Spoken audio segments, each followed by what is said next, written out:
সেই সময়ে বাংলাদেশে একটা নক্ষত্রের উজ্জ্বল নক্ষত্রের আবির্ভাব ঘটে, তার নাম হচ্ছে হুমায়ুন আহমেদ। হুমায়ুন আহমেদের লেখা এপার ওপার দুই বাংলায় এত জনপ্রিয়তা অর্জন করে যে সমস্ত লেখকদেরকে তিনি এক ধরনের লোকসানে ডুবিয়ে দেন। তার বই ছাড়া অন্য কারো বই চলতো না সেই সময়। এরপর তিনি নাটকে হাত দেন, সেখানেও ব্যাপক সফলতা অর্জন করেন। সিনেমাতে হাত দেন, চলচ্চিত্রেও তিনি ব্যাপক সফলতা অর্জন করেন। ঠিক তখনই সে ভারতের চোখে পড়ে যায় এবং ভারতের দিয়ে একটা নীল নকশা তৈরি করা হয়। সেই নীল নকশার একটা পেয়াদা হচ্ছে এই শাওন। এই শাওন ছিল কে? হুমায়ুন আহমেদের মেয়ের খুব কাছের একজন বান্ধবী, টুকটাক অভিনেত্রী ছিল, ছোট্ট একটা অভিনেত্রী ছিল, এবং তাকে দিয়ে ছলে বলে কৌশলে ব্ল্যাকমেল করে হুমায়ুন আহমেদকে বিয়ে করায়। এই শাওনের মা কে ছিল? এই শাওনের মা ছিল আওয়ামী লীগের দুইবার সংরক্ষিত মহিলা এমপি, সংরক্ষিত আসনের মহিলা এমপি।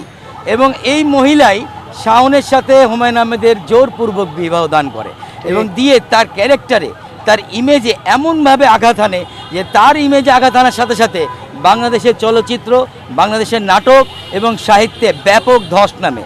এবং সেই ধসের ফলাফলে এই কলকাতার এবং ইন্ডিয়ার যে চলচ্চিত্র ছিল, যে সাহিত্য ছিল, সেটা আবার পুনরুদ্ধার হয় বাংলাদেশের মাটিতে। এবং তখন থেকে বাংলাদেশের সাহিত্য অন্ধকার জগতে ডুবে যায়।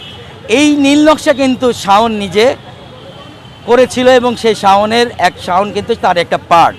আপনি খেয়াল করে দেখবেন বাংলাদেশের দুজন মানুষের মৃত্যুকে আমরা এখনও স্বাভাবিকভাবে নিতে পারি না। এটা বিতর্কিত মৃত্যু।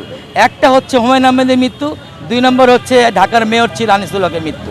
এই দুজনের মৃত্যু, এদের দুজনের যে কখনো অসুখ হলো, কোথায় ট্রিটমেন্ট করা হলো, কিভাবে অসুখ হয়েছিল তাদের, তারা কিভাবে মারা গেল, আমাদের কাছে আসলে সঠিক কোনো তথ্যই নাই, কোনো তথ্য দেওয়াও হয়নি। আমি মনে করি এখানেও আমাদের প্রতিবেশী প্রতিহিংসা পরায়ণ রাষ্ট্রের একটা গভীর নীল নকশা আছে, তাকে চিরতরে বাংলাদেশের বুক থেকে, পৃথিবীর বুক থেকে মিটিয়ে দেওয়ার জন্য। এবং এইখানেও শাওনের হাত আছে। এবং শাওন দেখবেন যখন হুমায়ুন আহমেদের স্ত্রী ছিল তখন কিন্তু সে আওয়ামী লীগের হিসেবে একটা কথা উচ্চারণ করে নাই।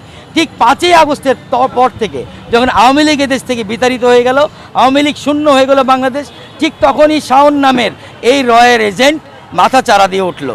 এবং সে তখন থেকেই আমাদের জুলাই যোদ্ধাদের, আমাদের শহীদ পরিবারকে নিয়ে নানা বাজে কথা বলে, আবু সাইদকে নিয়ে নানা বাজে কথা বলেছে, সে আমাদের মুগ্ধকে নিয়ে বাজে কথা বলেছে, আমাদের পঙ্গু যে ছেলেগুলো হয়ে গেছে চোখের সামনে আপনারা দেখেছেন, সমস্ত ভিডিওতে আছে যে আওয়ামী লীগের লোকজন এবং আওয়ামী লীগের তৎকালীন প্রশাসন কিভাবে পাখির মতো গুলি করে তাদেরকে হত্যা করেছে, তাদেরকে পঙ্গু করেছে।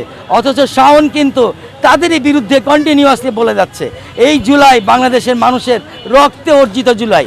আজকে আমি যে মুক্ত কণ্ঠে কথা বলতে পারছি, আজকে শাওন যে মুক্ত কণ্ঠে সিডিআই বলতে পারছে জুলাইকে, এই সাহস এবং এই ক্ষমতা কিন্তু জুলাই তাকে এনে দিয়েছে, জুলাই কিন্তু আমাদেরকে এনে দিয়েছে। আর সেটাকে সে প্রয়োগ করে জুলাইকে কলুষিত করতে যাচ্ছে।